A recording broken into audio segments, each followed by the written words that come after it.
Hi, I'm Manisha. Race Salem Institute படிக்கிறேன். 4 years prepare பண்ணிட்டு இருக்கேன். இப்போ IBPS PO வந்து கிளியர் பண்ணிருக்கேன். எனக்கு சேலம் ரேஸ் வந்து ரொம்ப ஹெல்ப்ஃபுல்லா இருந்துச்சு. மென்டாஸும் நிறைய டவுட்ஸ்லாம் கிளாரிஃபை பண்ணிட்டு இருந்தாங்க. எனக்கு வந்து எல்லா செக்ஷனுமே ஓரளவுக்கு வரும். ஆனால் குவான்ஸ் வந்து ரொம்ப கஷ்டமா இருக்கும். அது டவுட்ஸ் எல்லாம் கிளாரிஃபை பண்றது வந்து மென்டாஸ் கிட்ட எல்லா டவுட்ஸுமே கேட்போம். அவங்க எல்லாம் கிளாரிஃபை பண்ணிட்டே இருப்பாங்க. கன்சிஸ்டண்டா படிச்சுட்டே இருங்க.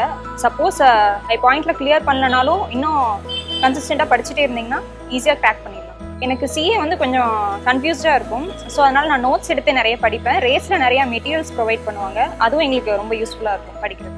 ப்ரிலிம்ஸ் வந்து நான் ஒரு ரேஸில் வந்து 2 டெஸ்ட் பர் டே போடுவேன். மெயின்ஸ் டெஸ்ட் வந்து நான் செக்ஷனல் டெஸ்ட்டாக நிறையா அட்டென்ட் பண்ணுவேன். அது வந்து ரொம்ப யூஸ்ஃபுல்லாக இருக்கும். சேலம் ரேஸை பொறுத்த வரைக்கும் எந்த டவுட்ஸ் எப்போனாலும் நம்ம காவியம் சார், ஞானேஸ்வரி மேம் கிட்ட நம்ம கேட்டு கிளாரிஃபை பண்ணிக்கலாம். சின்ன டவுட்ஸ் கேட்கணும் நம்ம தயங்கவே கூடாது. எந்த டவுட்ஸாக இருந்தாலும் நம்ம கேட்டு கிளாரிஃபை பண்ணும்போது நமக்கு ஒரு கிளாரிட்டி கிடைக்கும்.